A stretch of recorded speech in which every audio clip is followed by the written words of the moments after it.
Hello students, कैसे हैं आप सब। आई होप आप बहुत अच्छे होंगे। तो जैसे कि हम आज दूसरे पीवाईक्यू के साथ आए हैं और जो हमारा टॉपिक जिस पे हम पीवाईक्यू करेंगे आज यानी प्रीवियस ईयर करेंगे, जो कुछ तो एचटेट में और कुछ डिफरेंट डिफरेंट एग्जाम्स में आए हुए हैं। हमारा टॉपिक है कार्बन एंड इट्स कंपाउंड्स। ठीक है, तो स्टार्ट करते हैं। ऐप पर ये वाला चैप्टर पूरा हो चुका है और अभी हम इनके पीवाईक्यूज करते हैं। मैं आपसे एक रिक्वेस्ट करूंगी कि जब भी आप क्वेश्चन को देखें, जब भी वीडियो में वो चले तो 1 मिनट का उसे पॉज दें और फिर खुद से करने की कोशिश करें। Methyl alcohol is known as phenyl methanol. Phenyl methanol is known as, phenyl methanol क्या होता है बच्चे? आपका बेंजाइल अल्कोहल। ठीक है, तो क्या होता है आपका बेंजाइल अल्कोहल। मिथाइनॉल ये हो गया मिथेनॉल, और फिनाइल तो ये क्या होता है आपका बेंजाइल अल्कोहल। तो इसका आंसर क्या हो जाएगा? बी। नेक्स्ट है, ये स्ट्रक्चर आपको पता है जिसके अंदर 3 हाइड्रोक्सिल ग्रुप होते हैं। The formula is given above. क्या होगा इसका answer? Glycerol, glyceryl ester, dodecyl benzene, lauryl alcohol. तो इसका आंसर होगा ग्लिसरोल। तो क्या आंसर हो जाएगा? ए। नेक्स्ट है, how where we can find methanoic acid in nature. हमें मिथेनोइक एसिड कहाँ मिल सकता है? आंट स्टिंग में, विनेगर में, टैमरिन में या सौर मिल्क में। ठीक है, तो हमें पता है मिथेनोइक एसिड हमें कहाँ मिलता है? आंट स्टिंग में। कहाँ मिलता है? आंट स्टिंग में। विनेगर में हमें कौन सा एसिड मिलता है? एसिटिक एसिड यानी इथेनोइक एसिड, जिसके बारे में हम पढ़ते भी इस चैप्टर में। टैमरिन में हमें मिलता है टार्ट्रिक एसिड, और सौर मिल्क यानी खट्टे मिल्क में हमें क्या मिलता है? Lactic acid. ठीक है बच्चे, तो क्या आ जाएगा इसका answer? A. The IUPAC name of the given compound. आपको इसका आईयूपीएसी नेम बताना है। तो हम देखते हैं कि हम कितनी बड़ी चेन को बना सकते हैं। तो फॉर एग्जांपल हम स्टार्ट करेंगे यहाँ से। यहाँ से ही हमें करना पड़ेगा, क्यों? क्योंकि हमारे पास यहाँ पे हाइड्रोक्सिल ग्रुप है तो उसे हमें प्रेफरेंस देनी होगी। तो 1 2 3 4 4 कार्बन वाली, यानी कि अभी हम ऑप्शन में ये दोनों ऑप्शन रखते हैं। ठीक है, फिर उसके साथ हम 1 ऑल देंगे यहाँ पे, 1 ऑल। अब इस वाले ऑप्शन को हम देख लेते हैं। देखो पैंट वाला तो हमने क्रॉस ही कर दिया एक बार के लिए, इन दोनों में से देख लेते हैं। तो ये क्या बोल रहे हैं? 4 क्लोरो, 1 2 3 4। ठीक है, बिल्कुल 1 2 3 4 4 क्लोरो। खुद से भी लिखने की कोशिश किया करो तो ज़्यादा एक्यूरेट रहता है। 4 क्लोरो। पर अगर एग्जाम में आपके पास टाइम कम है तो go with option. 4 chloro, 1 2 2 ethyl, और ये ब्यूट है 1 2 3 4 ब्यूट। 2 सेकेंड पे है ना आपका इन ग्रुप, 2 इन और 1 ऑल। तो आपका ये ऑप्शन हो जाएगा सेकेंड। क्या ऑप्शन हो जाएगा? सेकेंड। ठीक है, लॉन्गेस्ट चेन आइडेंटिफाई करनी है basically. Which of the following statements are not correct. पहले क्वेश्चन पढ़े ध्यान से। Not correct for homologous series of organic compounds. Homologous series आपको पता ही है, जो CH2 के डिफरेंस पे होती है। All members have same functional group. बिल्कुल सही बात है। अगर हम एल्केन की ले रहे हैं होमोलोगस सीरीज तो हम एल्केन की ही लेंगे। अगर हम मिथाइल मतलब अल्कोहल की ले रहे हैं तो हम उसी की लेंगे। जैसे सबसे पहले मिथाइल अल्कोहल लेंगे, फिर इथाइल अल्कोहल, प्रोपाइल अल्कोहल, इस तरह से, जिसके अंदर CH2 का एडिशन होता है। All members have same chemical properties. बिल्कुल, क्योंकि फंक्शनल ग्रुप से ये फंक्शनल ग्रुप से ही प्रॉपर्टीज डिफाइन होती हैं। Boiling point increases with the molecular mass. सही है, जैसे जैसे हम आगे जाएंगे क्योंकि एक CH2 ऐड हो रहा है तो उसका बॉइलिंग पॉइंट जो है वो बढ़ रहा है। All members have same physical properties. No, क्योंकि जैसे जैसे आपका मास बढ़ता है तो फिजिकल प्रॉपर्टीज अलग हो जाती हैं। ठीक है, तो इसलिए ये ऑप्शन नहीं होगा। All members having same molecular mass and same boiling point. नहीं, हम तो होमोलोगस सीरीज के बारे में बात कर रहे हैं ना, जिसके अंदर CH2 का एडिशन होता है, तो ये वाला ऑप्शन भी नहीं होगा। तो क्या हो जाएगा आपका? बी। अब dash is converted into acetic acid when heated in the presence of B. B is a dash agent, यानी हमें ये पता चल गया। सी में देखो सबसे पहले कि या तो वो रिड्यूसिंग होगा या ऑक्सीडाइजिंग होगा, दो ही एजेंट होते हैं हमारे पास। अब एसिटिक एसिड में कन्वर्ट हो रहा है, यानी कि आपके प्रोपेनोइक इथेनोइक एसिड में कन्वर्ट हो रहा है आपका। तो आपको ये पता है कि अगर ये एसिटिक एसिड में कन्वर्ट हो रहा है, ठीक है, हमारा एसिड, तो कौन कन्वर्ट होते हैं? आपके जो अल्कोहल्स होते हैं। ठीक है, तो यहाँ पे क्या हो जाएगा, इथाइल अल्कोहल C2H5OH। जब हम इसे वो करेंगे तो CH3COOH, यहाँ पे ऑक्सीडेशन हो जाएगा, एक ऑक्सीजन ऐड हो जाएगा। In heated in the presence of B मतलब पोटेशियम परमैंगनेट। पोटेशियम परमैंगनेट एक बहुत अच्छा ऑक्सीडाइजिंग एजेंट होता है। और ये कैसा ऑक्सीडाइजिंग, अब देखो हम अगर ऑप्शंस के थ्रू चलते हैं ना तो हमें ये पता है कि एसिटिक एसिड में कन्वर्ट हो रहा है, यानी कि ऑक्सीडेशन हो रहा है, तो हम रिड्यूसिंग वाले तो दोनों क्रॉस ही कर देते हैं। ठीक है, बचते कौन से, ऑक्सीडाइजिंग वाले केवल। तो ऑक्सीडाइजिंग एजेंट में हमारे पास ये देखो, यहाँ पे पोटेशियम परमैंगनेट, ये भी सेम है, यहाँ पे इथाइल अल्कोहल और ये इथाइल एसीटेट है, तो हमें ये पता है कि अल्कोहल ही एसिड में कन्वर्ट होता है। नेक्स्ट क्वेश्चन है, the name of the compound represented by the following formula. ये फॉर्मूला दे दिया आपके पास 1 2 3, तो क्या होगा इसके अंदर, प्रोप, आपको पता है 3 कार्बन में प्रोप। और सबसे पहले तो फंक्शनल ग्रुप आइडेंटिफाई करना आना चाहिए, तो यूएच है आपके पास, तो प्रोपेनल, सॉरी प्रोपेनल तो क्या हो जाएगा, प्रोपेनल 1 2 3। एल्डिहाइड ग्रुप है तो प्रोपेनल, तो क्या ऑप्शन हो जाएगा, सी। सीधा होता है, ये तो फंक्शनल ग्रुप आइडेंटिफाई करो, ये सारे क्वेश्चंस आपके एग्जाम्स में आए हुए। The common name of pentanoic acid, जो पेंटोइक एसिड होता है उसका कॉमन नेम क्या होता है, तो कुछ ही कि आपको कॉमन नेम ध्यान रखने हैं। ठीक है, जैसे कि आपका एसिटिक एसिड हो गया, इस तरह से। तो 1 मिनट बच्चे,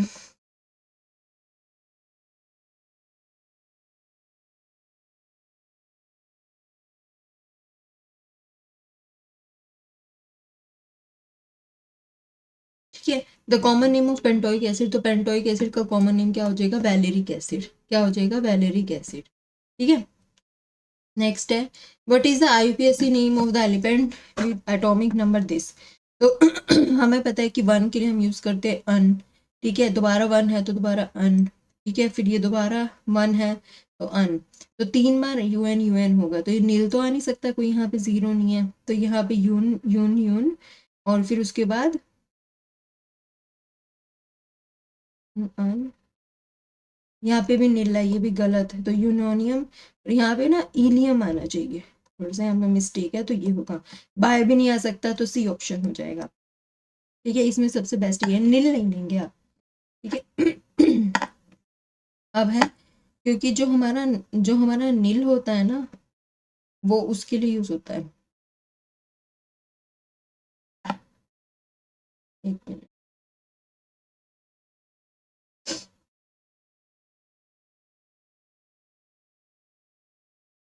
हाँ, क्योंकि जो हमारा नील यूज होता है वो 0 के लिए होता है, तो यूनी यून इनियम। ठीक है, the IPSC name of the following is, अब देखो इसके अंदर बच्चे देखो डबल बॉन्ड भी आ गए, अल्कोहल पे आ गए, तो हमारी कोशिश ये रहेगी कि हम दोनों को ही मिनिमम नंबर दे सकें।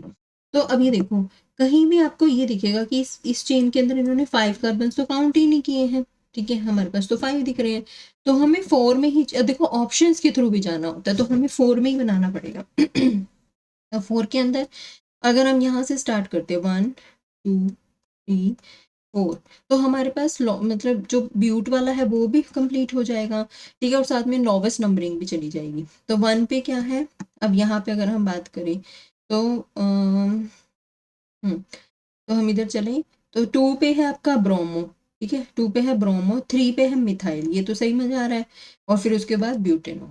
ठीक है, तो इस तरह से ये ऑप्शन हो जाएगा आपका बी।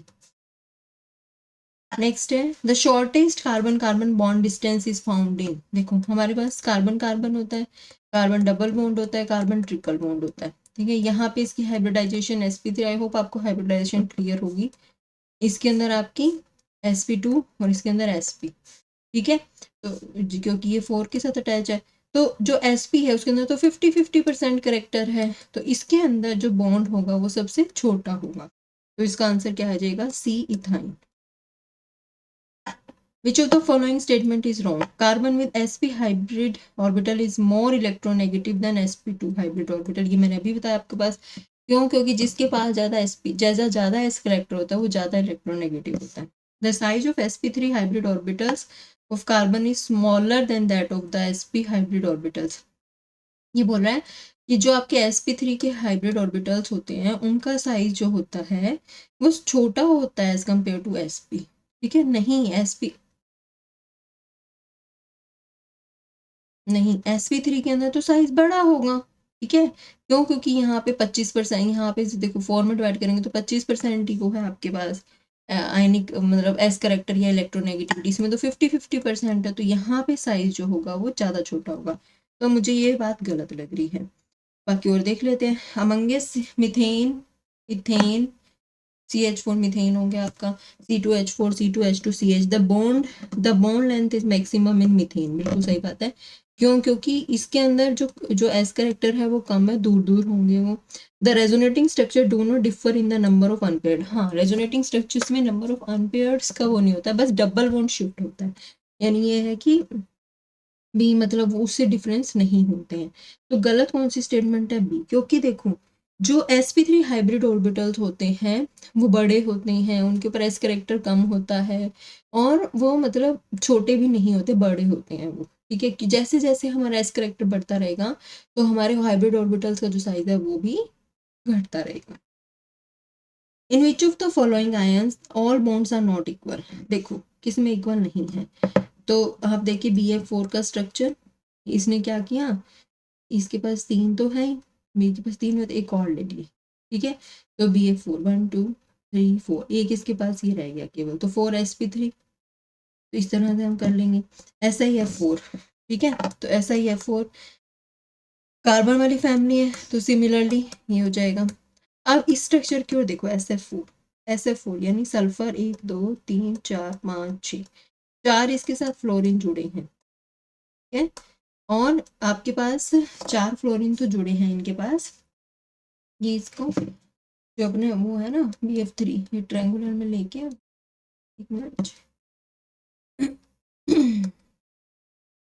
ठीक है, अब इसके 4 तो ये जुड़े, अब इसकी जो हाइब्रिडाइजेशन हो जाएगी sp3d होते ही आपको पता है क्या होता है, ट्राइगोनल बाइपिरामिडल, ट्राइगोनल बाइपिरामिडल के अंदर 2 एक्सियल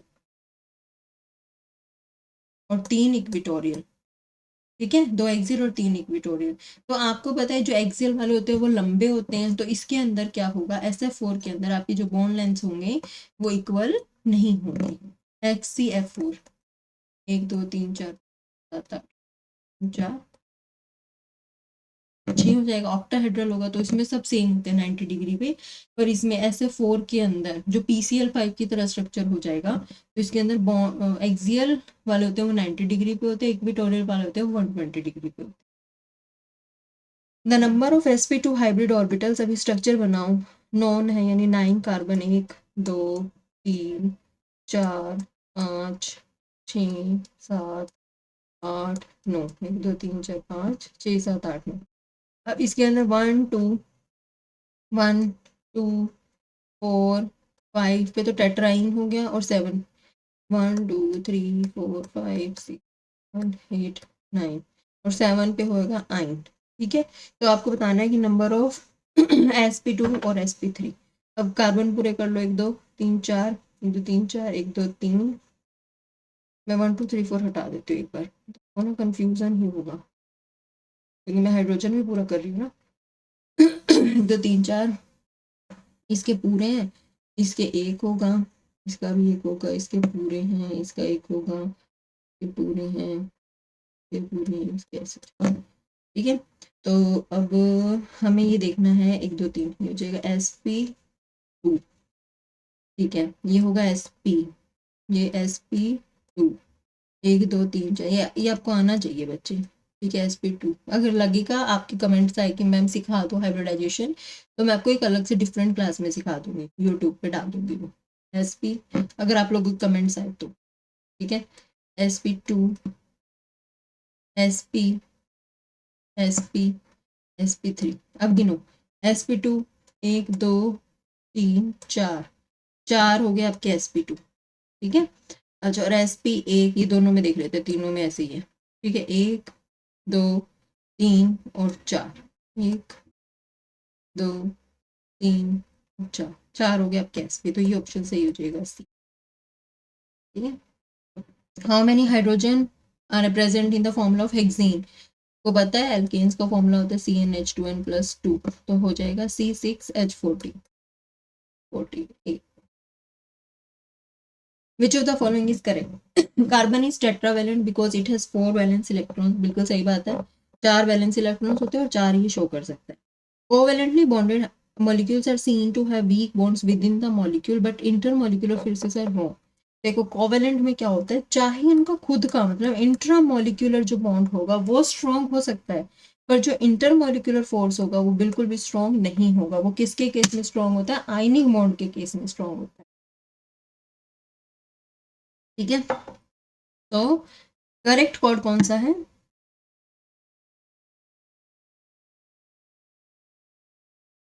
1 सही है।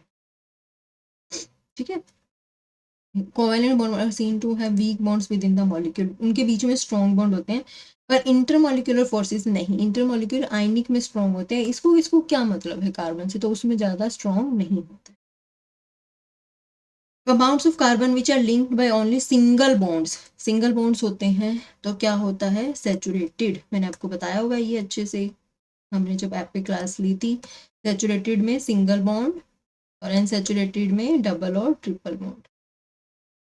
ठीक है, क्या ऑप्शन हो जाएगा ए, आंसर लिख रही है।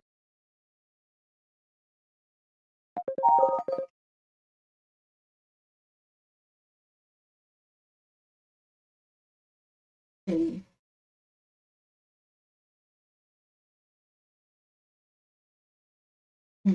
The compound represented by structure, ये स्ट्रक्चर किसका है, तो आपको पता है जब ये double bond C double bond, और मैंने आपको अच्छे से बताया हुआ है सी डबल बॉन्ड और बीच में होता है तो ये कीटोन होता है। तो 1 2 3, 3 का स्ट्रक्चर प्रोपेनॉन। ठीक है, तो क्या हो जाएगा बी।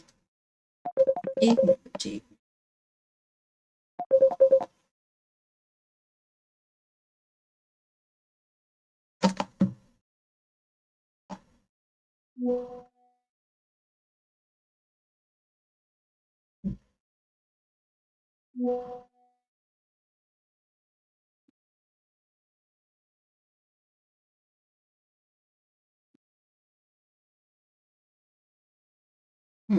ठीक है, तो 1 2 3, तो ये हो जाएगा प्रोपेन। ठीक है, तो प्रोपेनॉन, तो ये बीच में हो गया कीटोन का structure. Which molecule contains both ionic and covalent bonds, किस में होता है। ठीक है जी, हम्म देखो किस में, सॉरी फॉर डिस्ट्रैक्शन, वैसे ही बंद ही कर रही हूँ।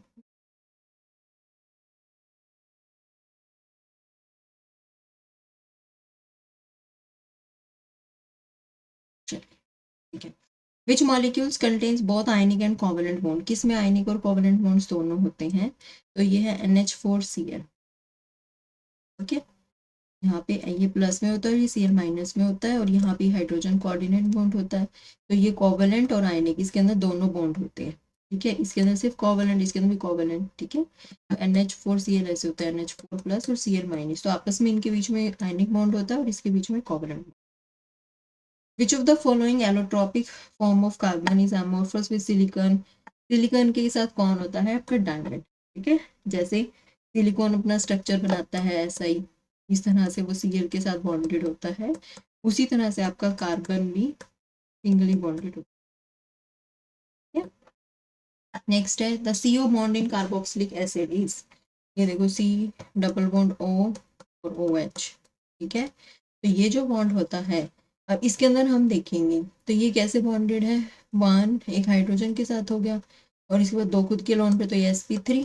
ठीक है, और इसके अंदर अगर हम देखें तो ये है sp2, तो ये sp2 sp3 शॉर्टर, छोटा हो जाता है इनसे, क्योंकि ऐसे मतलब रेजोनेंस में आता रहता है, तो ये शॉर्ट हो जाता है। ये हो जाएगा इसका आंसर। ग्रेफाइट है, ग्रेफाइट की कैसी हाइब्रिडाइजेशन होती है, तो sp2, ग्रेफाइट की कैसी हाइब्रिडाइजेशन होती है, sp2। ये मतलब आपको एलोट्रोप्स मैंने बताया हुआ है, ये जो डायमंड होता है उसकी sp3।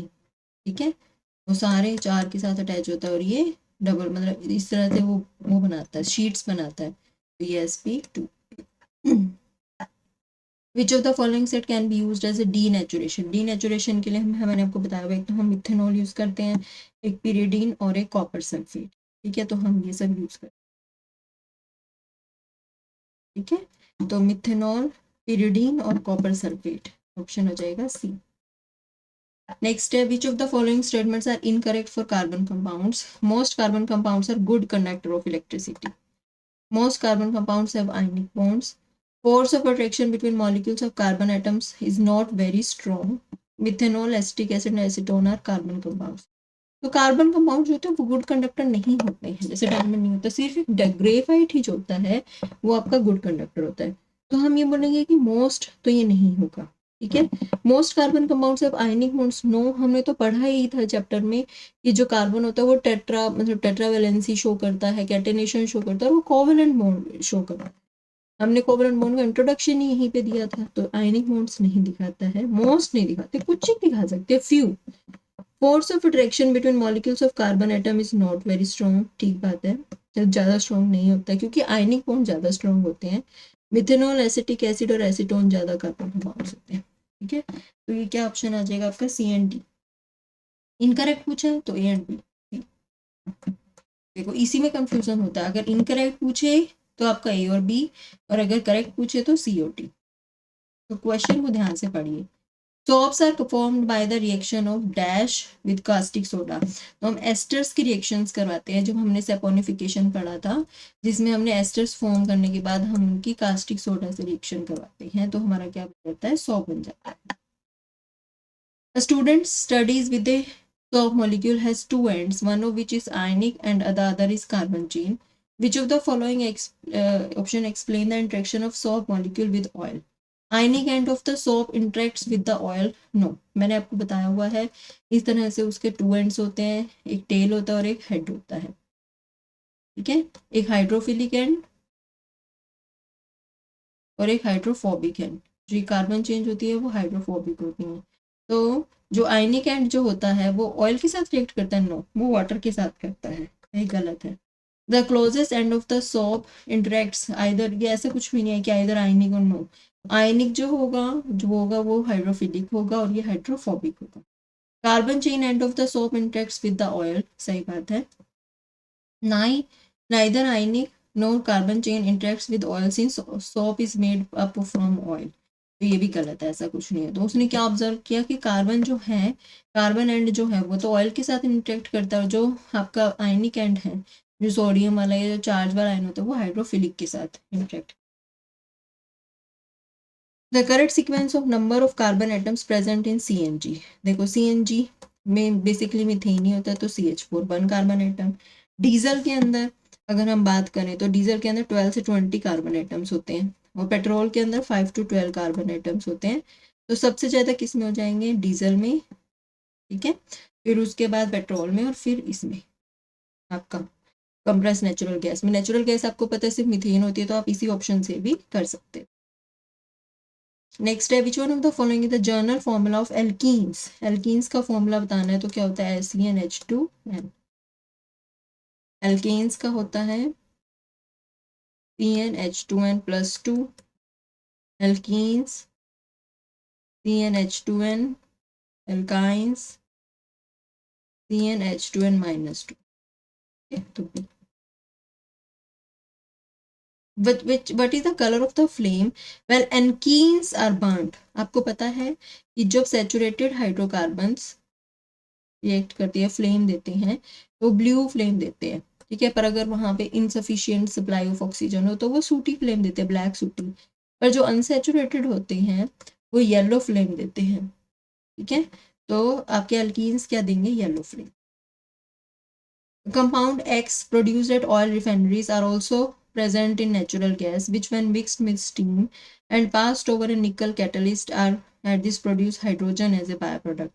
तो ऑयल रिफाइनरीज और इन सब में नेचुरल गैस में आपको पता है सबसे इंपॉर्टेंट कंपाउंड होता है मीथेन। ठीक है, जब आप उसको स्टीम से रिएक्ट करते हैं निकल कैटालिस्ट की प्रेजेंस में, तो वो हाइड्रोजन देता है बाय प्रोडक्ट में। ठीक है, तो आपको ये पता होना चाहिए कि नेचुरल गैस में, ऑयल रिफाइनरीज में, इन सब में कौन यूज होता है? मीथेन। नेक्स्ट क्वेश्चन है, which of the following are the reason for relatively low boiling point of branched alkanes? ठीक है, कि जो ब्रांच्ड होते हैं एल्केन्स होते हैं, एल्केन्स आपको पता है इनके अंदर कोई आयंस तो होते नहीं है, तो उनका लो बॉइलिंग पॉइंट का रीजन क्या है, तो वो क्या है, वेंडर वाल इंटरेक्शन। मतलब जो आपके एल्केन्स होते हैं, जो कार्बन कंपाउंड्स होते हैं, उनके बीच में जो इंटरेक्शंस होती हैं वो कौन सी होती है, वेंडर बॉन्ड्स। आयनिक बॉन्ड्स में प्रेजेंट होती है हाइड्रोजन, जो फोन, आपको पता है फोन जो होता है फ्लोरीन, ऑक्सीजन और नाइट्रोजन, इनके साथ होती है आयनिक बॉन्ड हाइड्रोजन में। What is D नेचर्ड alcohol? D nature क्या होता है, देखो जैसे जब कभी भी हम इंडस्ट्री में प्योर अल्कोहल को रखते हैं, इथेनॉल को रखते हैं, तो हमें ये डर होता है कि कहीं कोई कंज्यूम ना कर ले उसे ज़्यादा। और आपको पता है प्योर अल्कोहल जो होता है वो इतना ज़्यादा टॉक्सिक होता है कि वो इमीडिएट डेथ तक फैटल भी हो सकता है वो। तो इसलिए उसका डी नेचुरेशन करके रखा जाता है। देखो पहले भी क्वेश्चन आया था, अब भी क्वेश्चन आ रहा है, तो ये बहुत इंपॉर्टेंट है, ये आपको जरूर क्वेश्चन दिखता है किसी ना किसी एग्जाम में। तो the mixing of colour and methanol to ethanol for the purpose of industry, हम इसमें कलर यूज करते हैं और मिथेनॉल यूज करते हैं। It is formed when alcohol, नहीं रिएक्शन कुछ भी नहीं है, the product of ethanol reacting, reaction नहीं होगी, सिर्फ हम डाई और मिथेनॉल को डाल के रखते हैं। मिथेनॉल एक पॉइजनस होता है, ठीक है, जो सीधा जाके हमारे नर्वस सिस्टम पे अटैक करता है, तो इसलिए हम उसे मिक्स करके रखते हैं। आईपीएससी नेम बताना है इसका, तो ये देखिए 1 पोजीशन हम इसको लेंगे, तो 1 पे इथाइल भी और मिथाइल भी है, ठीक है। अब 1 2 3, 3 देखिए, 3 पे क्योंकि हम ऐसे नहीं घूम के आएंगे, हम ऐसे ही चलेंगे, तो क्या ऑप्शन हो जाएगा, C. Ethene is produced by heating ethanol in the presence of concentrated sulphuric acid, तो कंसंट्रेटेड सल्फ्यूरिक एसिड जो होता है वो आपका डिहाइड्रेटिंग एजेंट होता है, ठीक है।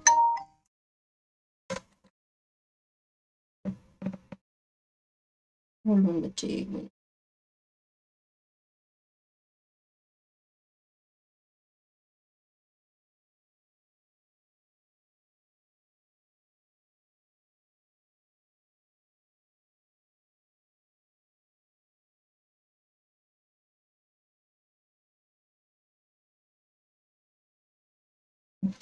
एक ऑर्डर लो बाहर से।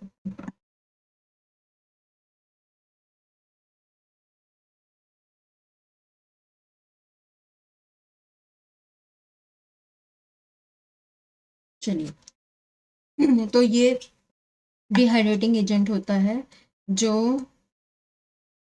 आपका वाटर का रिमूवल करता है, ठीक है, वाटर का रिमूवल हो जाएगा तो CH2 तो ये आपका जो कंसंट्रेटेड सल्फ्यूरिक एसिड है वो एक डिहाइड्रेटिंग एजेंट की तरह काम कर रहा है, जो वाटर को रिमूवल कर, ठीक है बच्चे। चलिए नेक्स्ट है, when ethanol is heated with sulphuric acid the major product, यही था, ये देखो सेम क्वेश्चन आया हुआ है, पर जो क्वेश्चन की जो स्टेटमेंट्स है वो अलग है। CH3 CH2OH, जब उसको कंसनट्रेटेड सल्फ्यूरिक एसिड के साथ मिक्स करेंगे तो वाटर रिमूव हो जाएगा, तो CH2CH, ठीक है।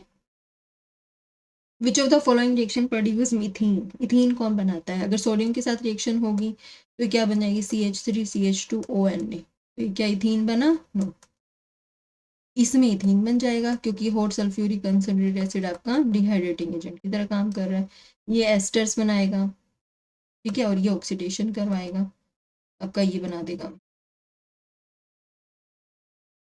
ऑक्सीडेशन, CH3C डबल बॉन्ड हो गया, तो क्या आंसर हो जाएगा, बी। यही है कि जो आपको इथेनॉल और इथेनोइक एसिड की रिएक्शंस है ना, वो आपको डिफरेंट डिफरेंट फॉर्म में पूछ सकता है, तो आपको अच्छे से ध्यान रखना।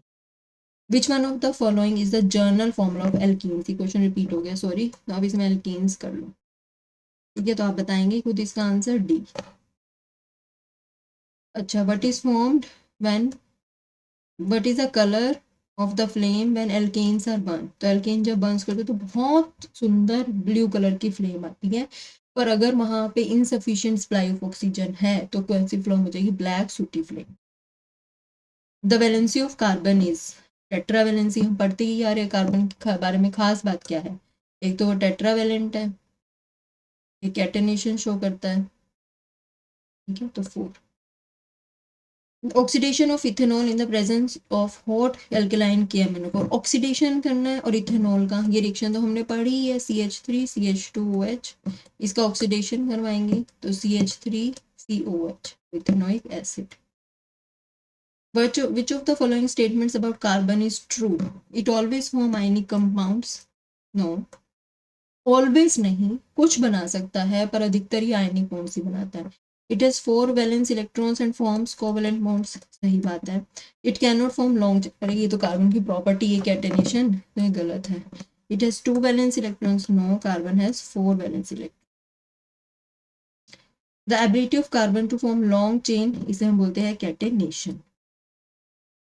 विच of the following is used as a fuel in oxy acetylene welding, तो आपकी वेल्डिंग के अंदर जो यूज किया जाता है वो किया जाता है इथाइन का, ठीक है, आप ये ध्यान रखिए। So of molecules have two ends, the hydrophilic end, जो हाइड्रोफिलिक यानी फिलिक का मतलब होता है लविंग, मैंने आपको बताया हुआ है, तो कौन सा होगा, वाटर अट्रैक्टिंग, ठीक है। हाइड्रो मीन्स पानी, philic means loving. The functional group in methanoic acid is C double bond OH, oic acid है ना। नेक्स्ट है, which property makes carbon form a vast number of compounds, किसकी वजह से हो पाता है, तो catenation and tetravalency. High electronegativity carbon की नहीं है, बहुत बैठे हैं उसके ऊपर, सब ज्यादा तो फोन, क्लोरीन, ऑक्सीजन और नाइट्रोजन। लो एटॉमिक मास ऐसा भी नहीं है, 12 है उसका। रेडियोएक्टिविटी कार्बन का एक आइसोटोप रेडियोएक्टिविटी शो करता है, पर उसकी वजह से ये नहीं प्रॉपर्टी आती है कि वो बहुत सारे नंबर ऑफ कंपाउंड्स बना सके। The IPSC name of this is, तो 1 2 3, तो propanal.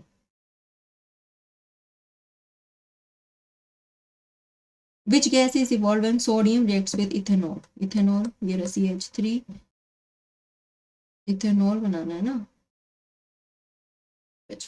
CH2OH, ethanol reacts with sodium, तो CH3 CH2ON, ठीक है। तो ये और क्या निकलता है साथ में, हाइड्रोजन गैस, सोडियम यहाँ पे जाके लग जाता है, हाइड्रोजन निकल जाती है। Which among this is an alcohol, ये क्या है आपका, कार्बोक्सिलिक एसिड, ये क्या है अल्कोहल, ये क्या है एल्डिहाइड, ये क्या है, तो ये ऑप्शन हो जाएगा, अल्कोहल पूछा है तो ये B. Which among the following is commonly known as vinegar, तो आपको पता है जो आपका इथेनोइक एसिड होता है, इथेनोइक CH3COH, ठीक है, इथेनोइक एसिड, इथेनोइक एसिड, और साथ में इसको हम एसिटिक एसिड भी बोलते हैं, इसी को हम विनेगर बोलते हैं। जब ये 5 to 8% हम इसका लेते हैं तो उसे हम विनेगर बोलते हैं, तो इथेनोइक एसिड, ठीक है। तो इसी के साथ आज हमने 50 क्वेश्चंस किए हैं। आई होप आपको ये सेशन अच्छा लगा होगा। अगर आप चाहते हैं कि ऐसे सेशंस हो रहे हैं तो आप कमेंट करिए, हम फ्रिक्वेंटली ऐसे सेशंस लाएंगे। और मेरी एक रिक्वेस्ट आपसे यही है कि क्वेश्चन को पढ़िए, खुद करने की कोशिश कीजिए। देखिए वीडियोस हम इसलिए लाते हैं ताकि आपको, आप जैसे मतलब फॉर एग्जांपल कहीं जल्दी जल्दी क्विक रिवीजन चाहते हैं तो खुद को एनालाइज तभी करिए, वीडियो को रोकिए, आंसर देखिए, पहले खुद करिए फिर आंसर देखिए, ठीक है। Thank you.